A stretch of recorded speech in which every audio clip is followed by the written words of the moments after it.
much, everyone. Thank you. Progress being made, and I appreciate you all joining us. Last night, the FDA announced groundbreaking new policies to further increase testing, very substantially so. All states can now authorize tests developed and used within their borders in addition to the FDA. So the states are very much involved. They have been involved from the beginning, but we're stepping it up as much as we can, and the testing procedures are going well. And within a short period of time, all of the private labs will kick in. This has never been done before, and it's going to be something I think it's going to be incredible if it's done properly. And these are great companies. These are among the greatest companies in the world, actually. So the state's going to be dealing through themselves and with local government, local physicians, local everybody. They're also dealing with us. But we have a tremendous testing capacity. Today, we're also announcing a dramatic expansion of our Medicare telehealth services. Medicare patients can now visit any doctor by phone or video conference at no additional cost, including with commonly used services like FaceTime and Skype, a historic breakthrough. This has not been done before either. In addition, states have the authority to cover telehealth services for their medical patients. And by doing this, the patient is not seeing the doctor per se, but they're seeing the doctor, so there's no getting close. During this time, we will not enforce applicable HIPAA penalties so that doctors can greatly expand care for their patients using telehealth, so the penalties won't be enforced. We encourage everyone to maximize use of telehealth to limit exposure to the virus. It's been a very successful method of communication, but never used on a scale like we're going to use at telehealth. And you'll be able to also better maintain hospital capacity by doing this. Earlier this morning, I spoke with executives from America's fast food industry, Wendy's, McDonald's, all of the big ones, Burger King, and they were great. We're talking about the pickups in light of yesterday's guidance you heard. To avoid eating or drinking at bars, restaurants, or public food courts, we discussed the important role that the drive-through pickup and delivery service can play in the weeks ahead. So that's happening, and they have been fantastic. They have been absolutely fantastic, and they've been doing it already, but they're keeping it open, and smaller staffs, very capable people and very capable companies, and they're doing it, pickups. Our guidance yesterday urges Americans to take action for 15 days to help stem the outbreak. So it's a 15-day period. I guess now would say it's a 14-day period. It's 15 days from yesterday, and we're asking everyone to work at home if possible, postpone unnecessary travel, and limit social gatherings to no more than 10 people. By making shared sacrifices and temporary changes, we can protect the health of our people, and we can protect our economy, because I think our economy will come back very rapidly. So it's 15 days from yesterday. We'll see what happens after that. If we do this right, our country and the world, frankly, but our country can be rolling again pretty quickly. We have to fight that invisible enemy that, I guess, unknown, but we're getting to know it a lot better. Today, the Senate has taken up coronavirus legislation that includes free testing for those who need it, as well as paid sick leave and family medical leave for workers affected by the virus. We're also committed to getting small businesses the support that they need. In fact, one of the things we talked about with the fast food operations, we spoke to the chairman and CEOs of all of the companies, but one of the things we discussed is exactly that, getting small businesses support and flexibility that they need for themselves and for their workers, and that's being worked on right now. At my direction, Secretary Mnuchin is meeting today with senators on additional stimulus packages. I can tell you he was meeting with them late until the night last night, and for a big part of the day yesterday, and tremendous things are happening. There's great spirit, tremendous spirit, and I can say that for Republicans and Democrats. I can say that with respect to Governor Cuomo, we had a great talk this morning. We're both doing a really good job, and we're coordinating it. And we agree, different states need different things, and we agree on that 100%. But we had a very good talk, and I think we're right down the same track, and it's going to be very successful. New York has a pretty big problem, I guess, would be the #1 hot spot. That's no fault of anybody's. It's just the way it is. But we're working very closely together. We're also getting FEMA very much involved. They've been involved, but now we're getting them to a different level. And we'll have everything ready. We're dealing with the Army Corps of Engineers should that be necessary. We have them working in some cases, on standby in other cases. But my conversation with Andrew Cuomo was a very, very productive one and a very good one. I appreciate that. We're giving relief to affected industries and small businesses, and we're ensuring that we emerge from this challenge with the prosperous and growing economy, because that's what's going to happen. It's going to pop. One day we'll be standing possibly up here. We'll say, well, we won. And we're going to say that. Sure as you're sitting there, we're going to say that. And we're going to win. And I think we're going to win faster than people think, I hope. Later today, I'll meet with the leaders from the tourism industry, as well as industrial supply retailers and wholesalers, to discuss their critical roles. As you know, I met with the department store people, all of the retailers, the big ones, including Walmart and others. And it was a great meeting. They're stocking up their stores like they've never stocked them before. We're trying to get people to actually buy less, if that's possible, buy less. Don't take everything, just buy what you need for a while. They're going to stay open all hours of the day, and they've been fantastic. We're taking aggressive action now as one nation and one family so that America can rebound stronger, frankly, stronger than ever before. And we recognize that while many American workers can work from home, many others cannot. Many of our healthcare providers, first responders, and men and women in the food service and manufacturing are showing that they're showing up and standing up to provide us with the goods and services we need. So we want people to stay home where they can, but in many cases, when you talk about food service and manufacturing, certain items in particular, they're going in and they're practicing all of the safety rules and regulations that we talk about. So with that, I'd like to just introduce our Trade Vice President, Mike Pence. He'll say a few words, and then I'll make some other introductions. Thank you very much. Thank you, Mr. President, and good morning. It should be very clear to the American people that President Trump has initiated not only a whole-of-government approach, but a whole-of-America approach. And the President's interaction even today and through the course of this day with leaders in industry around the country reflects that we're not only bringing the full weight of the federal government to bear, but the full weight of the American economy. And I know I speak on behalf of the President when I say how inspired we are at the way the American people have stepped up and the way that American businesses, large and small, have stepped up. It's truly been inspiring. Our task force met this morning.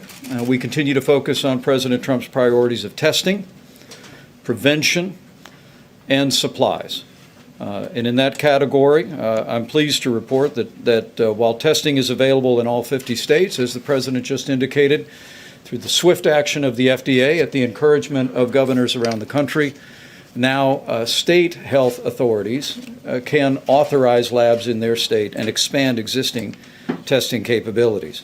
But also in connection with the FDA's action, which you'll hear more about in a moment, we now have continued to expand the public and private partnership that the President forged with vast commercial laboratories around the country, increasing access to the high-volume, high-throughput coronavirus testing that is greatly expanding access even as we speak.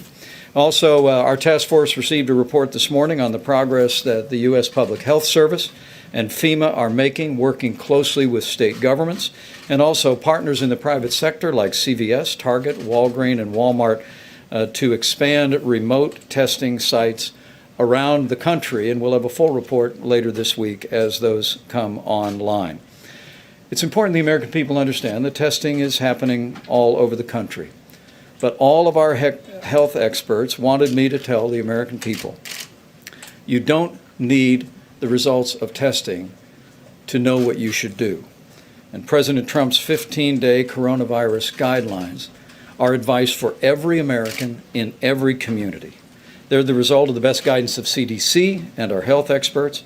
And as the President said, we continue to urge every American over the next 15 days to put into practice the principles in the President's coronavirus guidelines.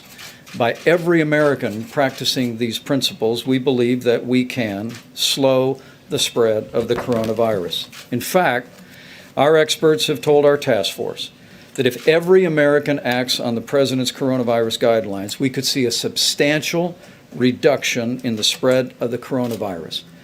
But as the President said, it will take all of us to do it. So if you feel sick, stay home. If someone in your house tests positive, keep the entire household home. Especially if you're a person with an underlying health condition, we urge you to stay home and practice social distancing from people. No social gatherings of more than 10 people. Use drive-through, as the President discussed with leaders in the industry today, and every American, especially practicing common sense and good hygiene. For the American people as a whole, the risk of serious illness remains low, but we're asking every American to partner with us in this effort to slow the spread of the virus, and especially to be mindful of seniors or others with serious underlying health conditions for whom the threat of the coronavirus can be very significant and very real. As I said, the President has continued to push our task force to bring a whole of government, a whole of America approach, and we continue to be inspired the way our nation's governors and nation's businesses are responding. We spoke just yesterday with the leaders of every broadcast network in America that will soon be unveiling a public service campaign using CDC guidelines. And specifically, as we work on the issue of supplies, meetings yesterday with Department of Defense officials about excess supplies. The President and I will be meeting today to speak about the supply chain for hospitals. We would make one specific request, and that is we would urge construction companies to donate their inventory of N95 masks to your local hospital and forego additional orders of those industrial masks. Because of what the President asked to be included in legislation moving through the Congress today, those industrial masks that they use on construction sites are perfectly acceptable for healthcare workers to be protected from a respiratory disease. But we're asking construction companies that our President knows very well from his background, we're asking them to donate their N95 masks to their local hospitals and also forego making additional orders. At the President's direction, we will continue to do whatever it takes. We'll continue to marshal the best of the American people, the best of all the people behind me, the people behind them, our state and local officials, and we will get through this, and we will get through this together. Thank you, Mr. President. I want to thank Chad Wolf and Homeland Security. The job they did at the airports was really incredible. They screened thousands and thousands of people. O'Hare got backed up a little bit, but they got him out. But everybody was screened and screened very carefully. They didn't want to rush it. I think it was 13 airports, and it was an incredible thing. Then they had a big surge also from the UK and Ireland, and that went very smoothly. But they did a fantastic job. They worked long hours, and they did a fantastic job. I'd like to introduce Steve Mnuchin, and then I'm going to ask Steve to leave because he's going to the Hill. He's been working very hard with the Senate and with the House on a very, very big, bold package. It's going to be big and it's going to be bold, and the level, again, of enthusiasm to get something done, I don't think I've ever seen anything quite like it. So, Steve Mnuchin, please. Thank you, Mr. President. I'd like to announce some very significant actions that the President has approved today. The first I would say is earlier today, I sent a letter to Fed Chairman Powell approving his request to use 13.3.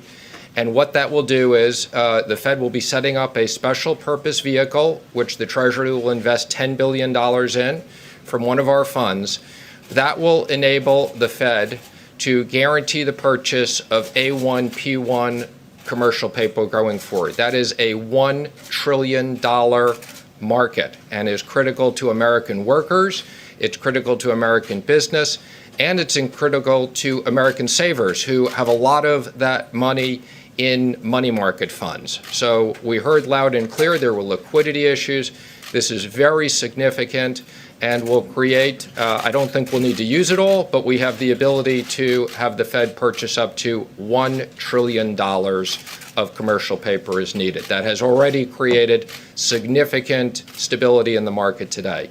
The second thing I would say is, we've previously talked about deferring IRS payments. The President earlier this morning authorized me to announce this program. I have previously announced we would defer $200 billion. The President suggested we increase that to $300 billion, which we will be doing. Now, let me just be clear on the specifics. We encourage those Americans who can file their taxes to continue to file their taxes on April 15th, because for many Americans, you will get tax refunds, and we don't want you to lose out on those tax refunds. We want you to make sure you get them. Many people do this electronically, which is easy for them and easy for the IRS.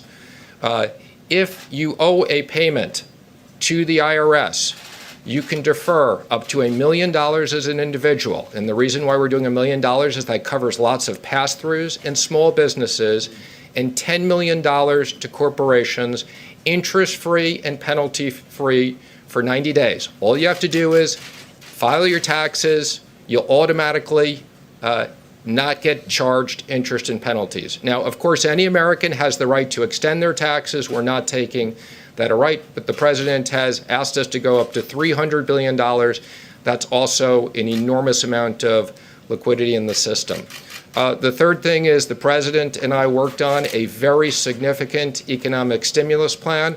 Thank you for being available last night and throughout this morning, and I will be presenting that to the Republicans in the Senate this morning, and also discussing that with the House.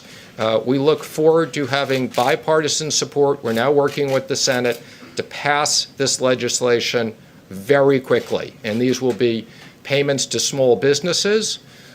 We've talked about loan guarantees to critical industries such as airlines and hotels, and we've also talked about a stimulus package to the American worker. You can think of this as something like business interruption payments for the American workers. Thank you. Do you have any questions for the Secretary of the Treasury? When you say a stimulus package for American workers, do you mean direct payments to Americans, or are you talking about a payroll tax holiday? Although the President likes the idea of the payroll tax holiday, I will tell you what we've heard from many people, and the President has said we can consider this. The payroll tax holiday would get people money over the next 6 to 8 months. We're looking at sending checks to Americans immediately. And what we've heard from hardworking Americans, many companies have now shut down, whether it's bars or restaurants. Americans need cash now, and the President wants to get cash now. And I mean now, in the next 2 weeks. How much? I will be previewing that with the Republicans. There's some numbers out there. They may be a little bit bigger than what's in the press. Go ahead, please. Please, wait, please. What help are you going to give to airlines specifically? I've had discussions with all the airline CEOs this week. The airline CEOs have had conversations with the Senate and the House. As the President said, I was up with a subset of the Republican senators last night. I've discussed that with them. I think, as you know, this is worse than 9/11. For the airline industry, this is, they are almost ground to a halt. The President wants to make sure that although we don't want people to travel unless it's critical, we want to maintain for critical travel the right to have domestic travel. $60 billion, is that enough? I'm not going to comment on the specifics. I will tell you we're very focused. There's a lot of workers. This is strategically important to us, and we'll be working with Congress on this. The airline industry will be in good shape. Yeah, go ahead, please. There's been talk about $1,000 checks to every American, increasing support among Republicans and some Democrats for that. Would you support that going to everyone, or would you support some sort of income restriction on who gets a check? Well, I think it's clear we don't need to send people who make $1 million a year checks, okay? But that's one of the ideas we like. We're going to preview that today, and then we'll be talking about details afterwards. Well, I think we're going to do something that gets money to them as quickly as possible. That may not be an accurate way of doing it, because obviously some people shouldn't be getting checks for $1,000. And we'll have a pretty good idea by the end of the day what we're going to be doing. Mr. Secretary, Yeah, John, please. Can you tell, how would the mechanics of this work? I mean, we've been talking about a payroll tax holiday, some $500 billion worth was floated to me today. So how would this idea of sending people a check work? Would you Would that be sort of an advance on what they would pay in payroll tax? How would it work? Again, we want to make sure Americans get money in their pockets quickly. We want to make sure small business owners have access to funds. We want to make sure that hotels, airlines, we have an entire package. We'll be laying out those details later today. Yeah, I have to say this, there are 4 different ways you can do it. That's okay. 4, you can hear me well enough, I imagine. Sorry. Okay. People at home, you're right, those are very important people, come to think of it, especially your people. Look, we have 4 or 5 ways we can do it, 4 ways in particular. I think there's a 5th possibility, but there are some very good ways of getting the money out and getting it out quickly. Payroll tax is one way, but it does come over a period of months, many months, and we want to do something much faster than that. So I think we have ways of getting money out pretty quickly and very accurately. Okay? Can you talk about the timeline, please? How quickly do you think you can get this done? While The there is President has bipartisan instructed me, support? we have to do this now. So this is now. By the end of the week? We are going to work with the Senate, who's in session right now, actively. We will continue to have conversations with the House. I've already spoken to Speaker Pelosi once today. This is stuff that needs to be done now. The President has instructed me that this is no fault to American workers. For medical reasons, we are shutting down parts of this economy, and we're going to use all the tools we have, as I've said, and what tools we don't have, we're going back to Congress. We've seen I got to go back to... $850 billion to those who might be concerned that's too expensive. We don't want to talk about it, but it's a substantial number. We're going big. The expression, we could do it 2 ways. We could keep going back every day or every week. We're going big, and that's where Mitch McConnell, that's the way he wants to go. That's the way I want to go. I think we want to get it done and have a big infusion as opposed to going through little meetings every couple of days. We don't want to do it that way. We want to go big, go solid.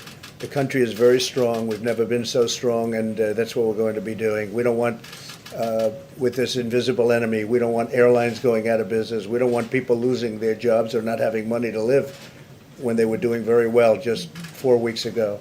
So we're going big, and that's the way it'll be, and that's the way everybody seems to like it on the Hill. Any other questions for Steve? Sorry, in addition to airlines and hotels, you had a call with restaurants today. Was any type of emergency assistance discussed on that call? A lot of restaurants have to close. Even if they are doing delivery, they're not making as much money as they would with a full house. Let me make 2 comments on the restaurants, and the President understands this. This was emphasized this morning. First of all, we want to make sure that the states allow the drive-through portion of these fast foods to stay open, particularly in a time period where we're telling people don't go to restaurants.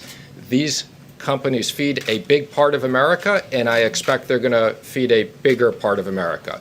The second thing they asked me to emphasize, I wasn't going to do it now, but as long as you asked, many of these companies have apps. You can order ahead of time. That way when you get there, it's as simple as they'll have it packed.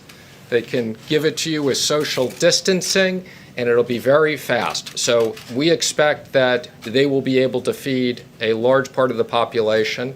And in regards to support, I will say a lot of these businesses are small businesses, are companies, franchisees, 500 or less, and we have a specific program we'll be unveiling that helps all businesses, small and medium-sized businesses of 500 and less. Secretary, real quick question regarding Marriott Corporation. It announced that it is furloughing thousands of individuals because of the impacts of the coronavirus. Will your legislation help those individuals? I hope so. That's one of the reasons why we got to act very quickly, because we understand whether it's the airlines, hotels, for good reasons, to protect the United States on medical issues. These businesses are shut down, and the President wants to make sure, as I've said, we will use all the powers we have. You saw this today, $1 trillion of potential liquidity into the market, and the powers we don't have, we're going to Congress. And I will say there's a lot of bipartisan support for these issues. So I'm going to apologize because I have to go deal with some other things, if that's okay, Mr. President. Thanks, Steve. Oh, yeah, I do want to comment on this, okay? We absolutely believe in keeping the markets open, okay? Americans need to know they have access to their money. After September 11th, the only reason why the markets were closed was because the technology was disrupted. I've been on the phone with the major banks, with the New York Stock Exchange. Everybody wants to keep it open. We may get to a point where we shorten the hours if that's something they need to do, but Americans should know that we are going to do everything to make sure that they have access to their money at their banks, to the money in their 401ks, and to the money in stocks. So I want to just be very clear, we intend to keep the markets open. And the banks are record-setting strong, so we have that, which is a much different event than what we had not so long ago. John, go ahead. Mr. President, you mentioned the Army Corps of Engineers. I know that you've had a conversation with Governor Cuomo. Right. He believes that New York is going to run out of hospital beds. Are you prepared to mobilize the Well, Army we've Corps been asked to, and increase capacity? Yes, we're starting to. We're starting the process, and it's a process. We hope it's not going to be necessary, but it could be necessary. The state is working on it very hard themselves, but we'll probably supplement what they're doing. And given that many of the precursors for our pharmaceuticals come from China, and there have been supply disruption, that supply chain has been broken to some degree. Do you expect that we could run into a shortage of prescription drugs? No, I don't see that at all, and I think China has every incentive to make sure that things work well. China wants to make sure that things work very well. They have every incentive to do so. John? Mr. President, the governor of Ohio has called off the election that was supposed to happen today, the primary election.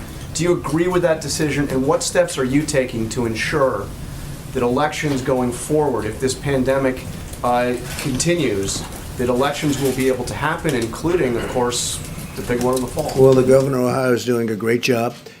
He called that off, and we'll see what happens. There's a court case, and it hasn't been fully determined yet. But if he called it off, I could understand that because, he's definitely somebody that knows what he's doing. We'll be seeing what very soon. They're going by the rule of 10 as opposed to 50, and that's pretty tough. I would say probably you could violate that if you wanted to for an election. I just think an election is a very special thing. He chose a different date, I think a date sometime in June. But that would be a decision that would be made by him. He felt it was necessary. The courts somebody's challenging it, so the courts will ultimately decide. But what are you doing to ensure that further elections, if we're still in this situation a month from now, 2 months from now, what I'm doing, John, is very simple. We're getting rid of this virus. That's what we're doing. That's the best thing we can do. By the way, for the markets, for everything, it's very simple solution. We want to get rid of it. We want to have as few deaths as possible. This is a horrible thing. You look at what's going on with Italy. We don't want to be in a position like that, but a much larger, because we're a much larger country. We don't want to be there. And I think we've done really well. I think we've done well. I think the states have done well. We're all working together.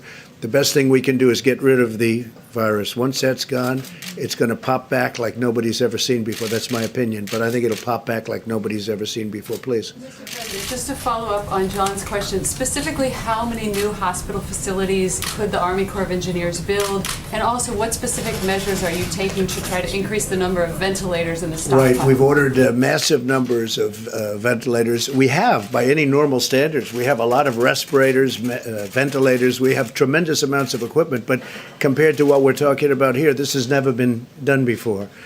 And yesterday I gave the governors the right to go order directly if they want, if they feel they can do it faster than going through the federal government. Now, we've knocked out all of the bureaucracy. It's very direct, but it's still always faster to order directly. And I gave them, that was totally misinterpreted by the New York Times on purpose, unfortunately.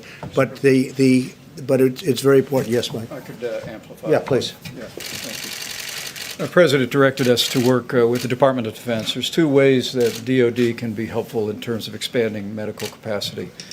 I know the governor of New York has asked us to look at the Army Corps of Engineers, which could perhaps renovate existing buildings. But the president also has us inventorying what you all would understand as field hospitals or MASH hospitals that can be deployed very quickly. We spoke with Governor Inslee yesterday in Washington State. We have resources in that part of the country that we could move. And as governors make these requests, we will process them, bring them to the president. But there are two different lanes that DOD can provide, in addition to many medical supplies to augment our national reserves. And the president has tasked us to evaluate, make available, and to consider every every request from governors for either field hospitals, expanding facilities, or the Army Corps of Engineers that could retrofit existing buildings. The Army Corps is very prepared to do, as we say, and we're looking at where it's going. But, and they do call them MASH hospitals, but the field hospitals go up very quickly. We have them. We have all of this equipment in stock, and we're looking at different sites in a few different locations. And we're not going to need them in West Virginia, where so far I guess they have none. Still none? Still none, right? West Virginia. Big Jim, the governor's, he must be doing a good job. Or is that just reported?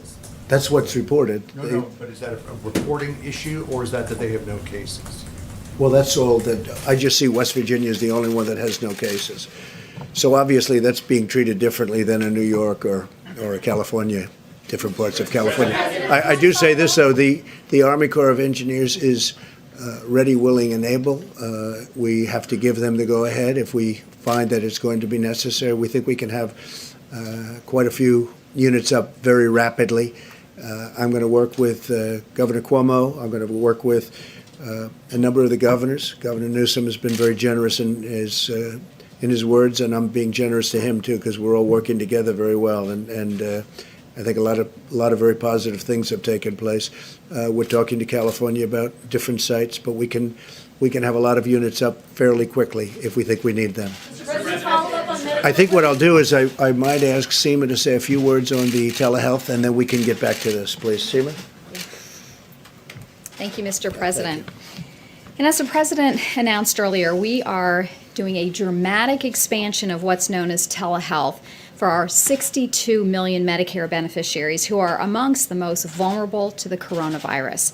And we're acting in accord with the appropriations bill that was signed on March 6th, as well as the President's emergency declaration last week. And this action is a part of our broader effort to ensure that government requirements, rules, and regulations don't get in the way of patient care during an emergency. And today's announcement builds on the significant progress that the President has already made over the past 3 years around telehealth services.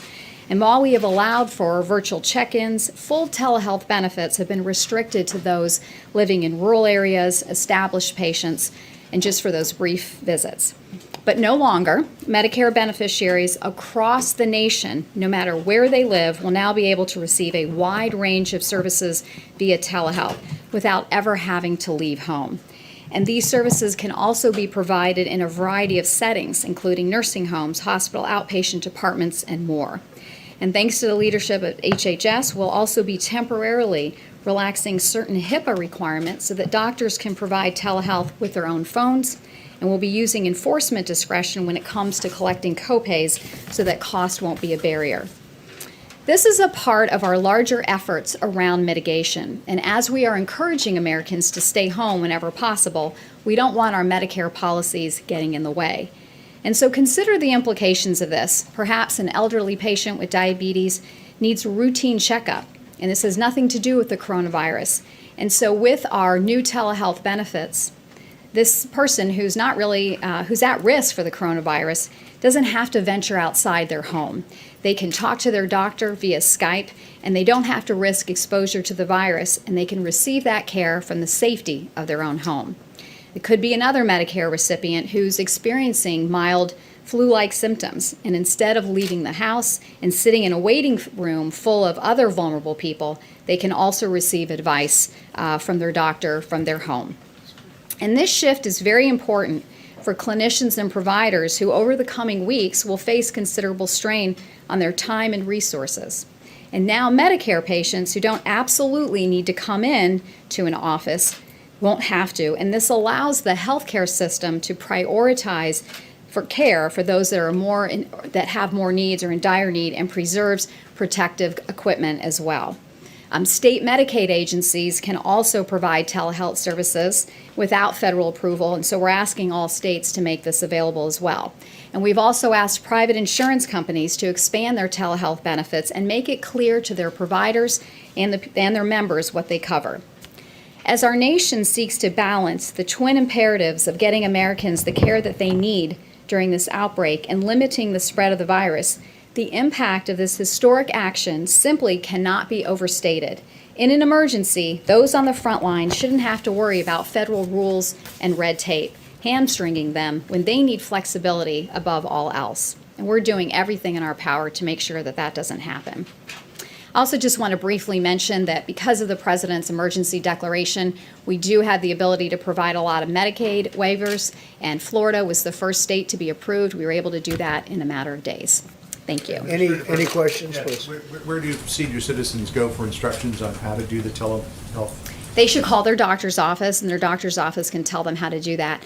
Also, there may be some of our Medicare members that may not have access to equipment, so we're asking family members to help with this, but also respecting the requirements around social distancing, and if any of those family members or neighbors have symptoms, they should obviously stay Will away. you be posting numbers also? That's correct, That might exactly. be the easiest way to do it. Yes. If you post in ads, if you post some numbers. And they can also call our 1-800 Medicare number, and they can also get information. Those phone lines are open. Thank you. Thank you very much. Admiral, if you'd say a few words about where we're going, and then I'd like to ask Dr. Birx to say a couple of words, but how the system's working. Well, thank you very much. As we talked about earlier this week, the commercial system is rapidly advancing in the testing capabilities. As of today, our public health laboratories, meaning the CDC and the public health labs, have reported out 31,878 tests, so almost 32,000 tests. The clinical laboratories, the Association of Clinical Laboratories, have reported out about 27,000 tests, and most importantly, of those 27,000 during the cumulative period of time, 8,200 of them were yesterday. This is showing the dramatic ramp as the high throughput comes in. We don't have the numbers this morning from the American Hospital Association, which means all the individual hospital laboratories. We will have that upcoming in the next day or so, and then Ambassador Birx will have this whole process fixed with the legislation that everything will roll up into a common reporting probably by the end of next week. In terms of our drive-through laboratories, again, these are blossoming all over the country by individual states. The ones that we are heavily involved in and really pushing equipment to, we expect over the next few days to begin setting up 47 of these in approximately 12 states. The material is already palletized and being shipped to the locations. Most cities have the specific locations. Some do not, but it's still going to a central receiving. And we know that we'll be deploying at least 140 Commissioned Corps officers. About half of the sites have reported their requirements. About 140 officers will be going. We expect that to go up. So this is going on the way we expected. We did a trial site yesterday with a full mobile unit for drive-through with full PPE. We had a lot of kinks in the system, as you can expect. That's why we do a test before we go out into the field. Don't expect these to be 100% perfect the moment they come. They're going to be adapted to the state and the local situation, but we're very confident that these will add testing to the already very robust healthcare system and commercial system. Thank you, Mr. President. Thank you, Admiral. And this has never been done before, and it sets a great roadmap for future. Should we have something like this in the future? I hope we don't. But it's never been done before, and they've done an incredible job. And again, we're working with the states and relying on the states. We have to, because they have, it's point of sale, it's point of sight, and we're in, I think, just about every instance getting along really well with the states. If I could, Dr. Birx, if you could say a couple of words, please. Great, thank you. Thank you, Mr. President. So I think what you've been hearing from us is to find solutions that are high quality and sustainable based on the frontline workers and governor's requests. And those come in on the governor's call. We've been immediately responsive to those. And that's the level of red tape and bureaucracy that we have removed. I think that point about sustainability and quality is very important because, as the President says, we're creating a roadmap for a different level of functionality for future pandemics. Our flu pandemic preparedness plan was a plan. Now we're seeing where we have to revise, where we have to create new avenues of research, new avenues of work to really ensure that the need of the American people can be reached. We were adamant about having a high-quality test based on our commercial vendors. Over the next few months, you will begin to see that other tests that were utilized around the world were not of the same quality, resulting in false positives and potentially false negatives. These tests were studied and studied by the FDA to really ensure that they are that level of quality, and we've given the states the permission to ensure that same level of quality. Now, I want to just say 1 minute on the testing. Testing should not be used as an assessment of your risk. We are asking every single American, no matter what your generation, from Z and up to X and millennials in between, to really ensure that you're following these guidelines. We hear every night of people who are not in work, moving that time into bars and other areas of large gatherings. If we continue with that process, we will fail in containing this virus. So every single generation has a role to play. We're asking our older generation to stay in their homes. And we're asking the younger generations to support them in social contacting through videos and other Skype-type functions, or just the simple telephone. We're asking the younger generations to stop going out in public places, to bars and restaurants, and spreading asymptomatic virus onto countertops and knobs and grocery stores and grocery carts. I heard an innovation last night and this morning again on the news. I really want to applaud the private sector who are now creating senior-only shopping times. I think that's extraordinary. I think that shows what America brings, and I think other countries will learn from us about how to really protect seniors in this type of way. I'm hoping that carries through to next year when we have our flu epidemic, where we can really have a very different profile of the amount of mortality that we have during flu that we never talk about. Anywhere from 15,000 to 45,000 individuals are lost every year. If we learn how to do this well and sustain some of those core changes, we can change the way respiratory viruses, not only for this, but the future, affect Americans. It's a big thing. Doctor, Maybe a couple of questions. Yeah, so a question on the clinical data. So we've had now roughly 5,000 people test positive. We've had 90 deaths or so. When are we going to know the data of who those people are? Who has been infected, what the ages are, what the pre-existing conditions are, how serious it was, both for those who have been tested positive, but also those who have died? Well, you are singing my sheet of music. I'm very data-oriented, so thank you for bringing up this issue of data. I really want to applaud HHS. We had a discussion about this several days ago. They've made calls into Seattle and California to really understand that, and also importantly to understand how many of their patients needed ventilators, how many of them needed oxygen support, how many of them needed and what they needed. Could we predict early someone who was going to have a more difficult course? These are all the questions we're asking and answering right now. We did get an early report back from Santa Clara and Seattle. We're digesting it. We just got it this morning. We're looking at that carefully because we think that roadmap is very important to other communities. We have not discussed this with New York yet. We do know from other countries, and that all is available online, that profile. You can see that mortality under 30 is extraordinarily low. The mortality across the board outside of Wuhan is now settling somewhere around 0.7, but that should not be reassuring because it's much higher in people with pre-existing medical conditions, even if young, and people that are older with pre-existing medical conditions. And so we still want every American focused on doing what they can do today to change the course of this pandemic. Will you commit to making that data public so we will all know? We're committed not only to making it public, but to have a website that everyone can see in real time.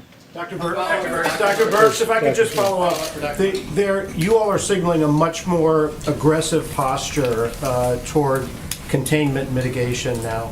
And many states have been very aggressive. But there is a small number of states that have not issued public guidance to their residents. Is it important for the success of the effort that 100% of the states be forward-leaning on this? And if so, Mr. President, what would be your message to those states that have not? Okay.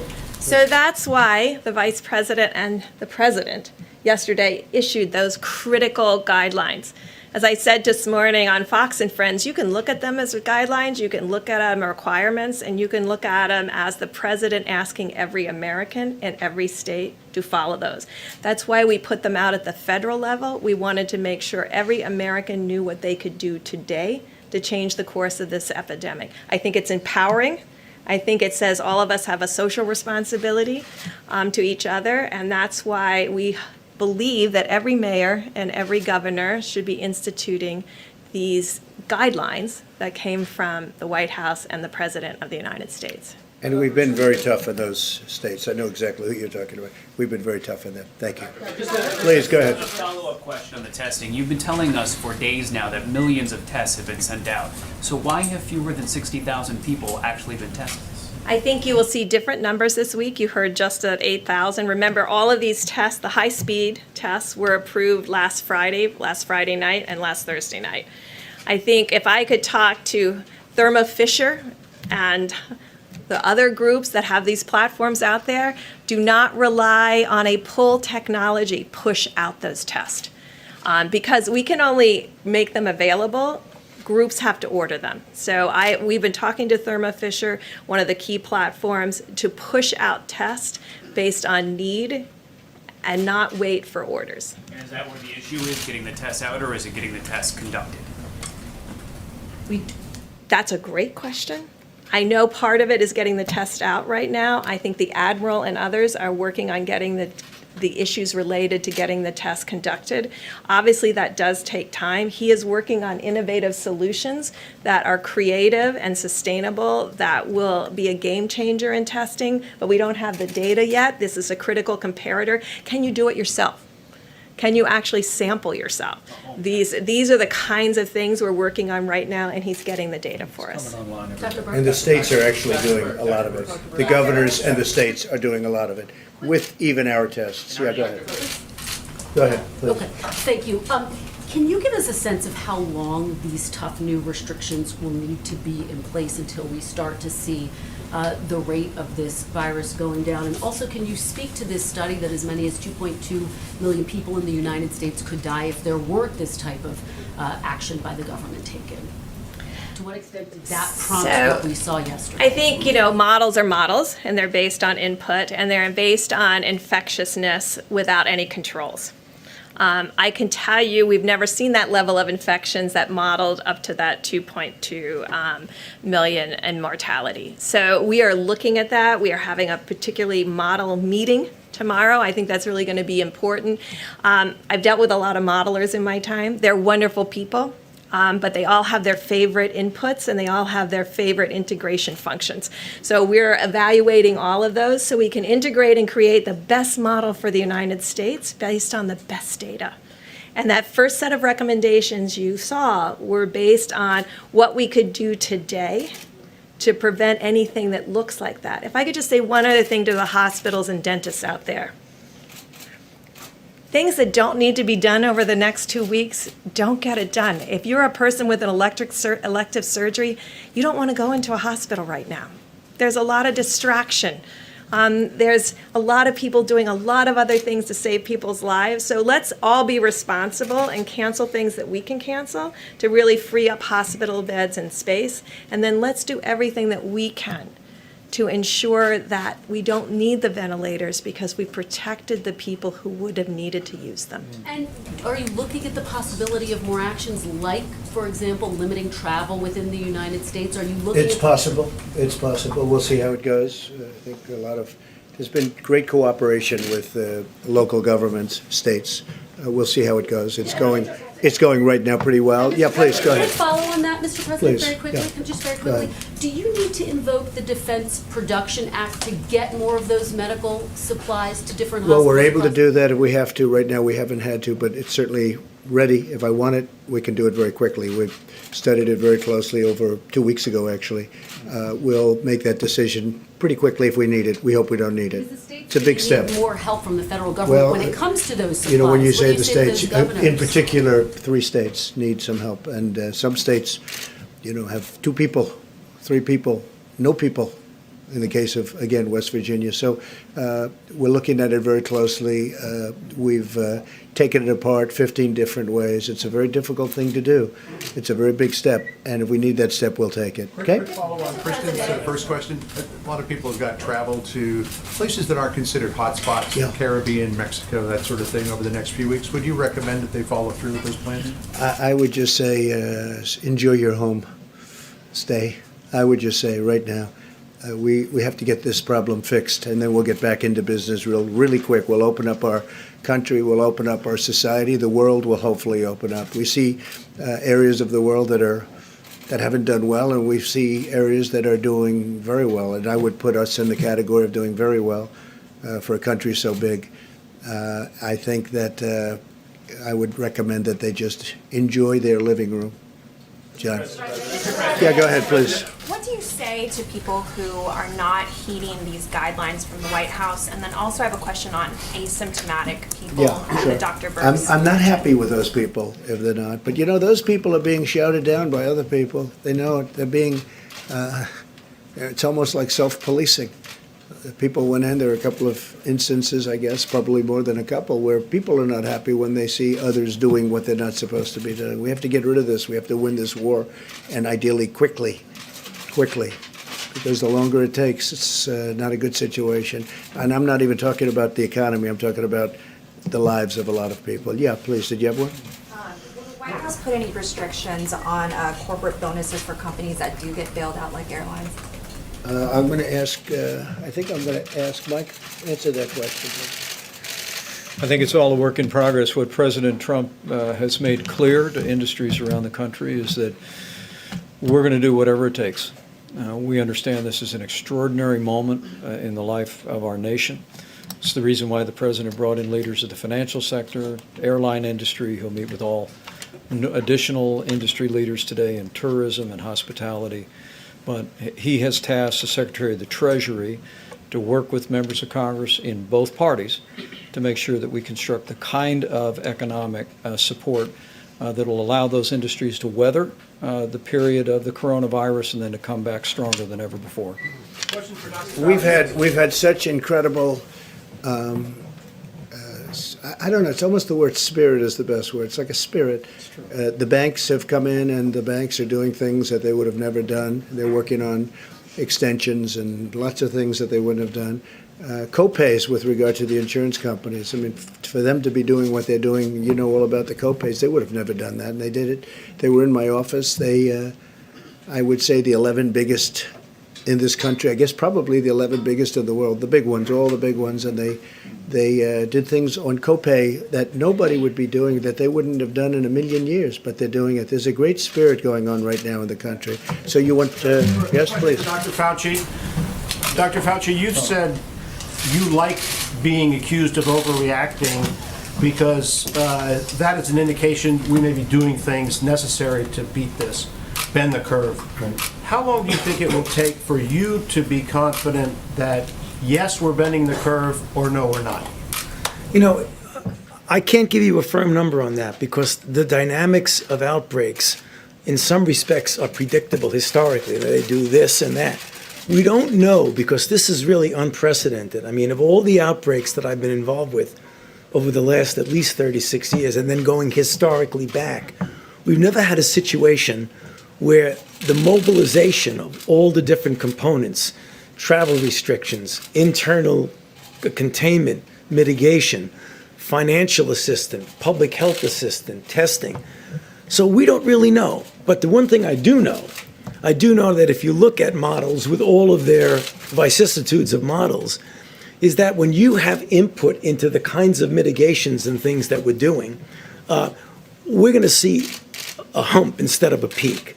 I would be really surprised if all the things that we're doing, and this is really a comprehensive approach. I was struck as I was listening to everyone make their presentations that, you know, I'm a scientist, I'm a health person, and I'm a physician who sees patients. So I look at it from one particular standpoint.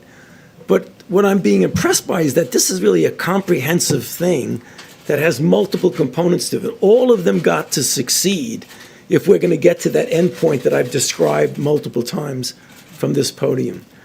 So I hope that if everyone does their job, we're going to be able to give you a number and say, we've seen that inflection and we're coming down. I would hesitate to do it now, to be honest with you, because it might be misleading, and I don't want to be misleading. I just want to say one other thing, because I heard Dr. Burke say it, and I think we need to say it over and over again. When I was young, a long time ago, I felt that I was invulnerable, the way I think many of us feel we're invulnerable. And when we're asking the young people to help us with this mitigation strategy, by staying out of the bars, staying out of the restaurants, really trying to distance yourself, don't get the attitude, well, I'm young, I'm invulnerable. You are, well, in some respects, you're certainly less vulnerable than I am. However, what you might inadvertently do, and I know you don't want to do that, you don't want to put your loved ones at risk, particularly the ones who are elderly and the ones who have compromised conditions. We can't do this without the young people cooperating. Please cooperate with us. Thank you. Dr. Fauci, and I'm going to read my notes so I get this right, but there's apparently a new study out of China. It found that the vast majority of cases, 86%, were in untested patients with mild to no symptoms. So what does that say about the impact of testing, and does it mean that testing should actually go beyond the sickest patients? That question keeps coming up, and I'm not going to evade the question, but I want to make a point. We tend to think that we're not going to be able to mitigate or contain without testing. They complement each other in some respects, but they're separate channels. Even if we had no testing, we should be doing what we're doing now. The question you're asking, so I won't evade it specifically, would it be important outside of a doctor-patient coming in together, of knowing what's out there, what might be under the radar screen? The answer to your question is yes. So let me tell you what the CDC is doing right now. They're going out there, and part of their program is to get a feel for what is there that wasn't initially thought to be coronavirus, that was thought to be something else. When you do that, you're also going to get a feel of what the penetrance is in society. So we are heading with the high throughput things that you've been hearing about to get an answer to your question. Dr. Fauci, Governor Cuomo said this morning that he believes that we'll see a peak in terms of infection in 45 days. Would you concur with that? It's possible. I mean, I know that the governor has been really, I believe, doing a really good job of trying to stay ahead of this. 45 days is not unreasonable. You have to be careful. When you get a number, you own the number, and then if the number doesn't come out, you're in trouble. And that's the reason why, from our standpoint, from the federal government, we're talking about a range. So within that range, I mean, it isn't like you want to be correct for the sake of being correct, but you don't want to be wed to something and then have to back off. Go ahead, please. When is the soonest that we'll know that these new guidelines are actually bending the curve or actually working? And is there a point in time where in the next couple of weeks, where you'll be able to tell the president more draconian measures are needed? Well, okay, so what's happening, I mean, if you look as a metaphor, it's kind of like a race against the virus. If left to its own devices, will do this, and us trying to somehow blunt that. Now, you could see the virus going up and up, and your effect, your work, what you're trying to do, may actually be having an effect, but you may not see it because it'll still be going up.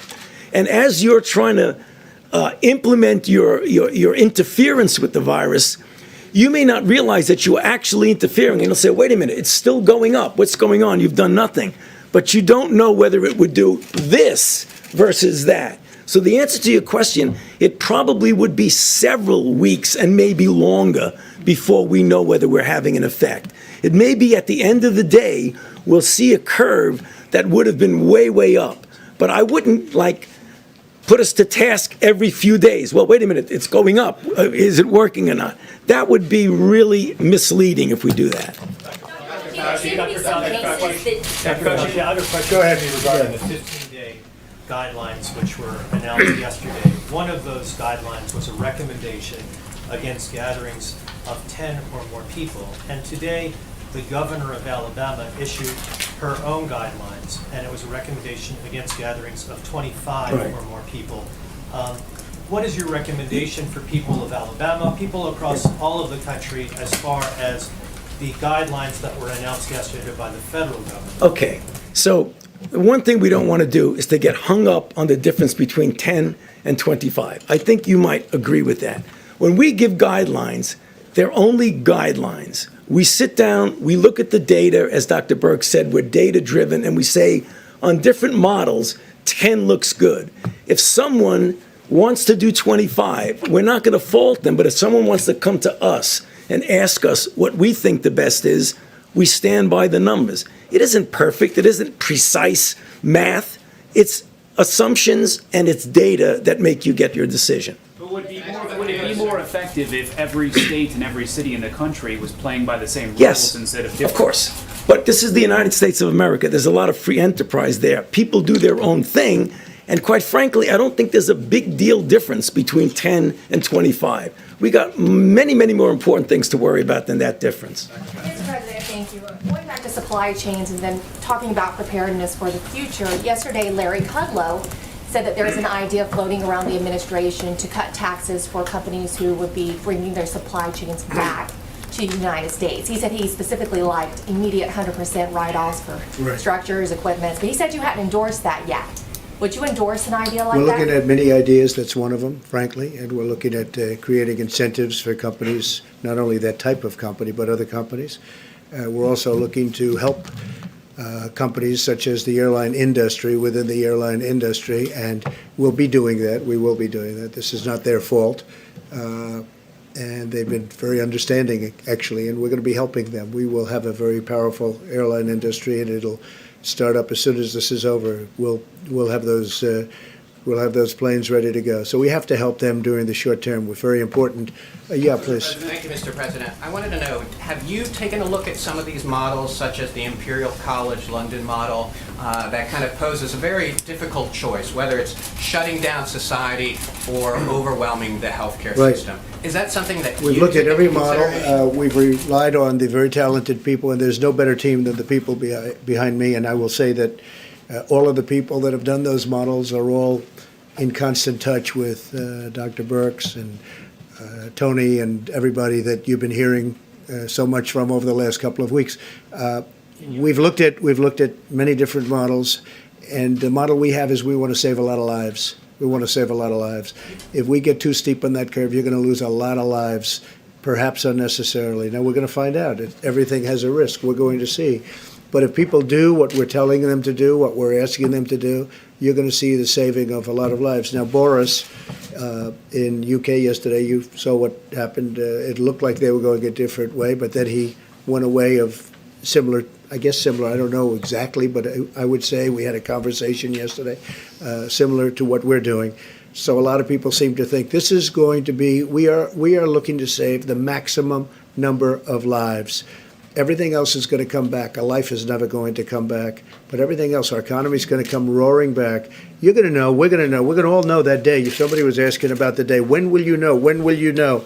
We're going to know. All of a sudden, we're going to say, wow, that's looking good, that's looking good, that's looking good, and we're going to be on the other side of the curve, and that's a day that we look forward to. Okay? Is there something, sir, that you saw this week, though, that made you decide that, yes, now is the time to implement these much more stringent social distancing measures? No, I don't think so. This is where we were going. I really think from the beginning, this is where we were going. This is what we had in mind.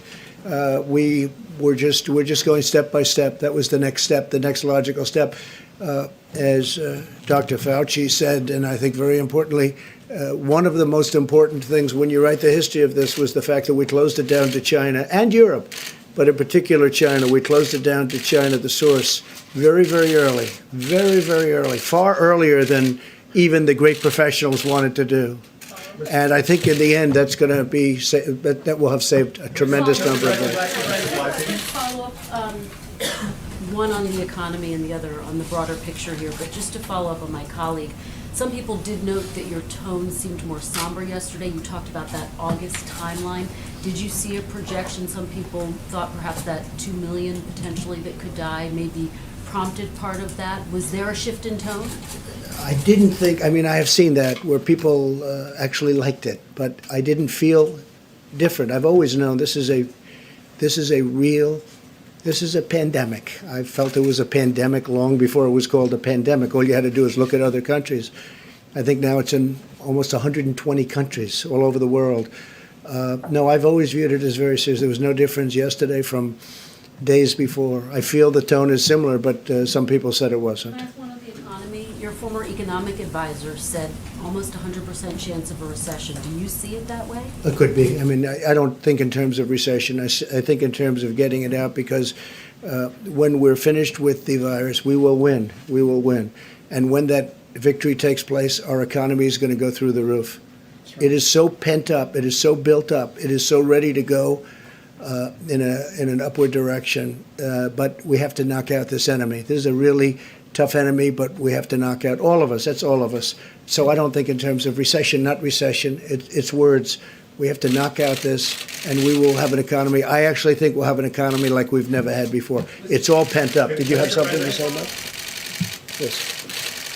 Well, I think the question about the actions that the President's authorized, beginning in January, when he took the unprecedented step of suspending all travel from China, the efforts to issue travel advisories for portions of Italy and South Korea, and then to begin screening all the passengers, the efforts regarding suspending travel from Europe and what went into effect at midnight last night, adding the UK and Ireland to that, have all been informed by the experts that are surrounding us. What the President's asked us to do from the very beginning, as Dr. Birx and Dr. Fauci often say, is let's follow the data, bring the President the best options in response to what is actually happening on the ground.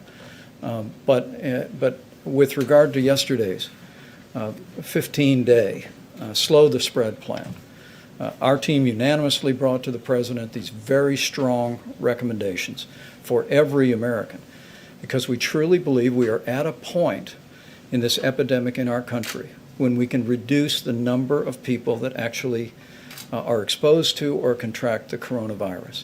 But we'll continue to bring the best data, the best evidence, and the best recommendations, frankly, of the best health experts in the world, and the President will continue to make decisions that put the health of America first.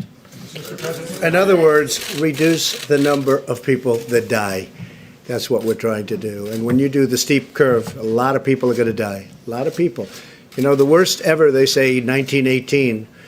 And I don't have to go into the numbers, but they were unbelievable numbers. Had they known and had they done what we had now, it would have been a very much different story. It would still be tragic, but it would have been a very much different. But that was the one that people write about. That was an incredible pandemic, like we haven't seen. But we have done something that I hopefully we will all have made the right moves. We're all in this together, including you, and we want to see fair press. And I tell you what, it's been generally speaking, I think it's been a great thing to see. It's been very, very the getting along with Democrats, getting along with Republicans, for the Democrats themselves. There's been a lot of spirit. There's been a lot of things happening that I haven't seen happen in the first almost now 3.5 years. It's been very nice to see. That's one of the good things. But what really the good thing is, we have to knock it out. We have to win. And we want to keep that slope as low as possible, because that's a lot of lives in there. Let's go back there. Somebody that didn't get one, please. Go ahead. Mr. President, this has had a huge impact on China's economy as well. Have you received any indication from officials there that they're going to have trouble meeting the purchase agreements, part of the Phase 1 deal, particularly the agricultural buy? Well, they need our product very badly. And no, I haven't received any. We have good relationship with China. I have not received anything to that. No, we have a signed agreement. They're going to be buying, and they have been buying a lot of product. Yeah, please.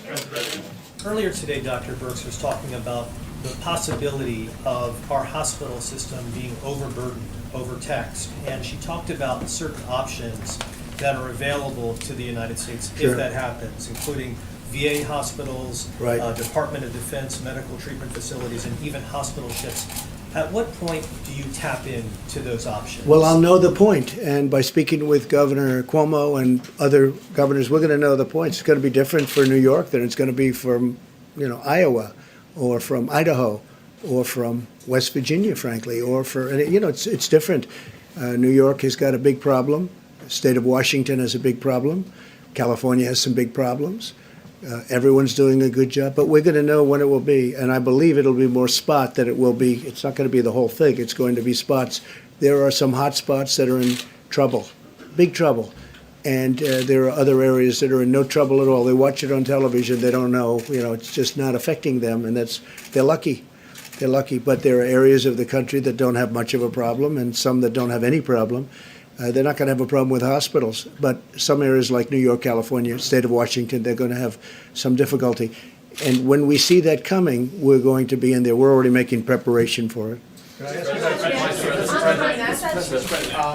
Senator Marco Rubio of Florida, your trade advisor, Peter Navarro, have been recommending an executive order that would ensure that the raw materials for pharmaceuticals and medical devices are manufactured here in the United States.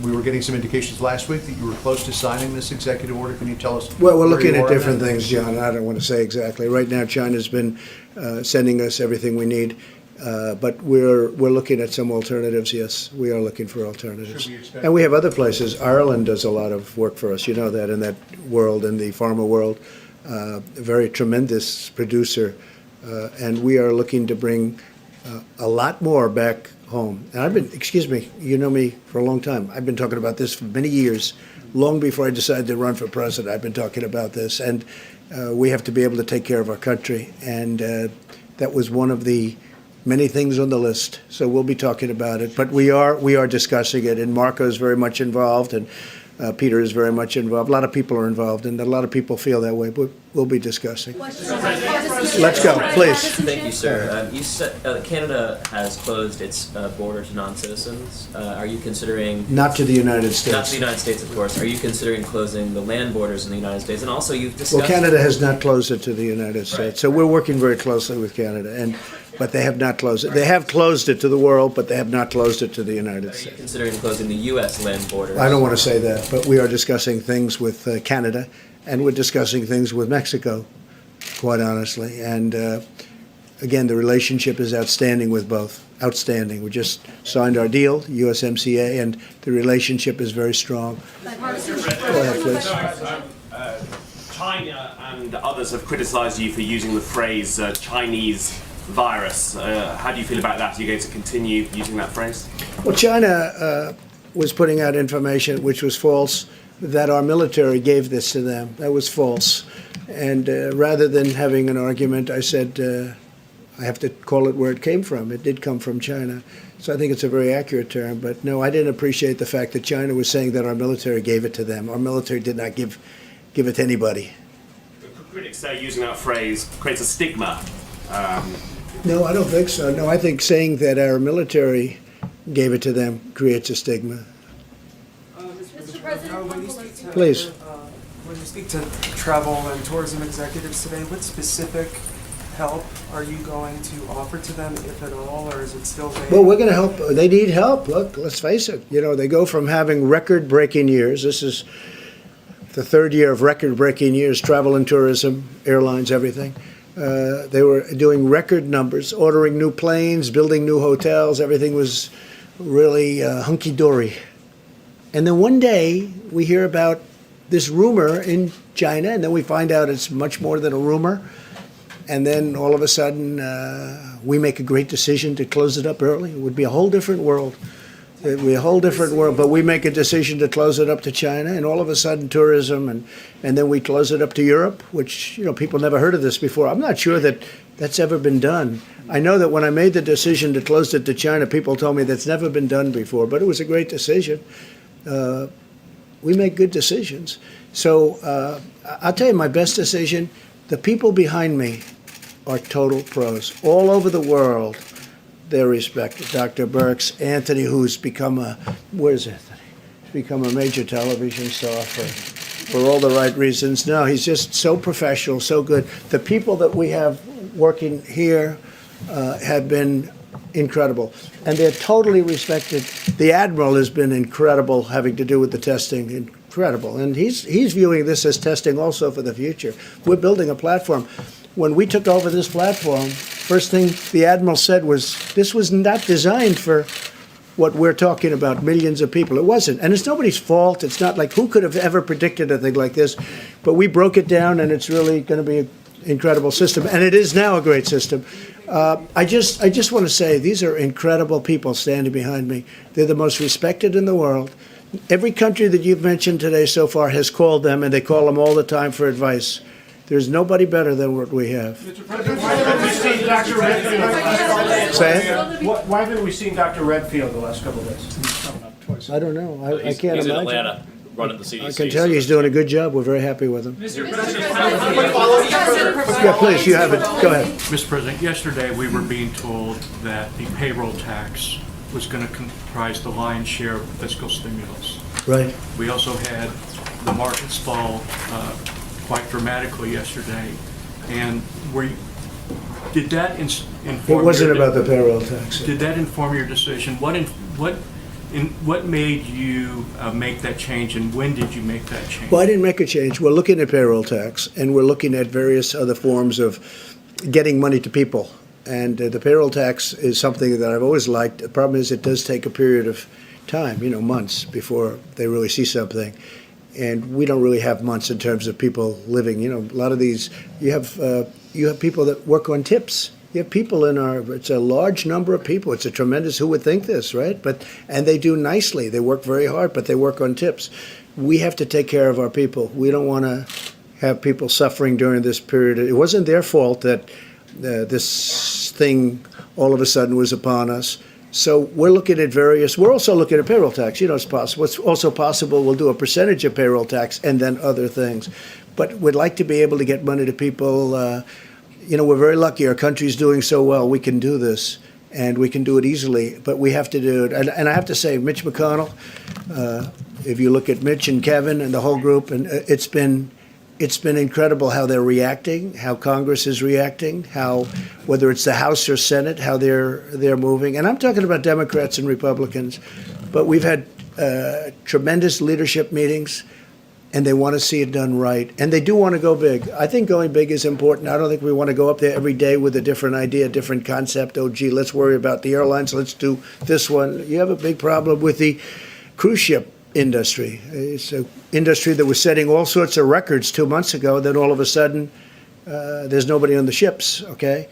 So we have to help these. These are great industries. These are going to be taking care of people and passengers and for years to come, and paying tremendous taxes for years to come. So we have to make sure that this is done. Yes, John? Mr. President, I want to bring up what you referred to just a short while ago about politics. In your address to the nation, you said we have to put politics aside, stop the partisanship, and unify together.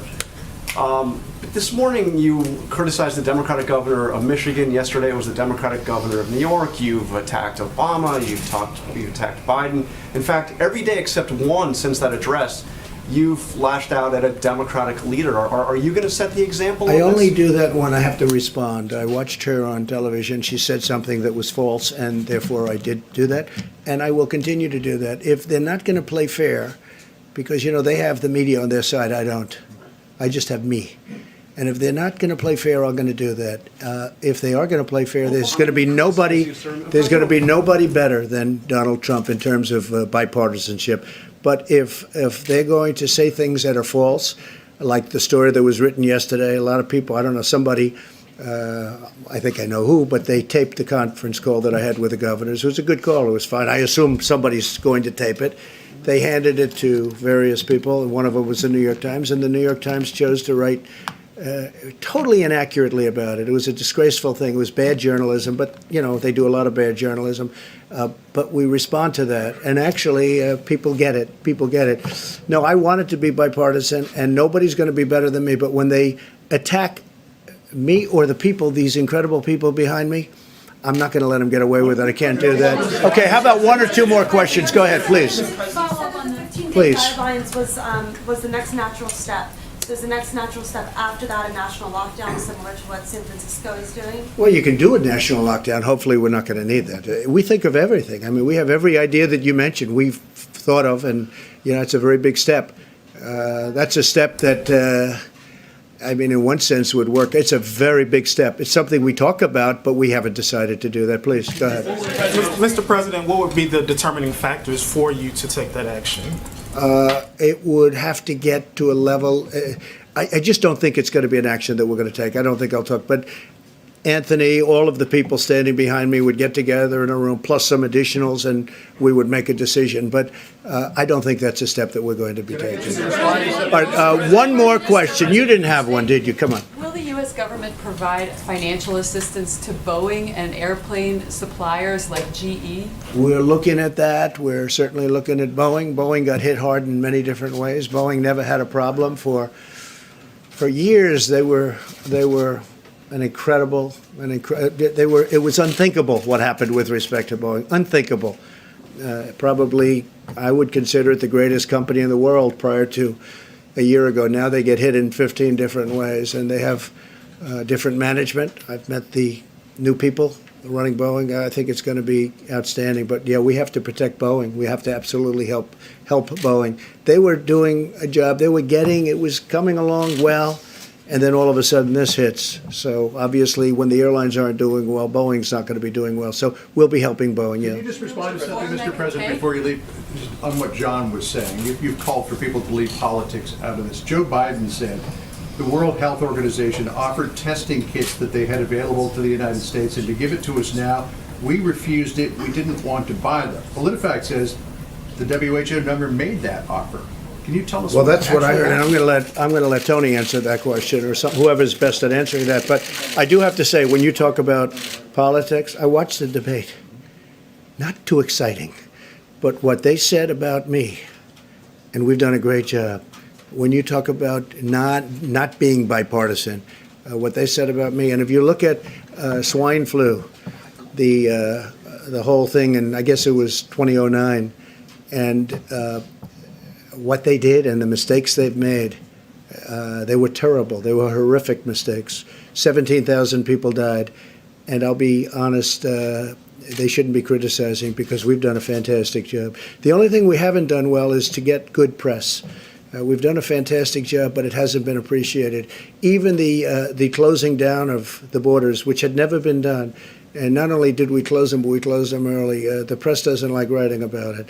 So we've done a poor job on press relationships, and I guess I don't know who to blame for that. I don't know. Maybe I can blame ourselves for that. I will blame ourselves, but I think we've done a great job. I think we've done a poor job in terms of press relationship. But let me have somebody answer your question. Yeah. So I tried to cover this in the answer when I talked about quality of kits, and our quality analysis runs through the FDA. So all of these platforms, we have asked people to submit, and we've asked states to quality control. So, I mean, anybody could submit their test to us. We don't buy tests that haven't been quality controlled, and they show us the data. Either show us the data up front or show us the data after they've been running them. Because quality testing for our American people is paramount to us. It doesn't help to put out a test where 50% or 47% are false positives. Imagine what that would mean to the American people. Imagine their level of concern now and telling people that they're false positive. We take this same approach to HIV. Imagine telling someone they were positive to HIV and they weren't.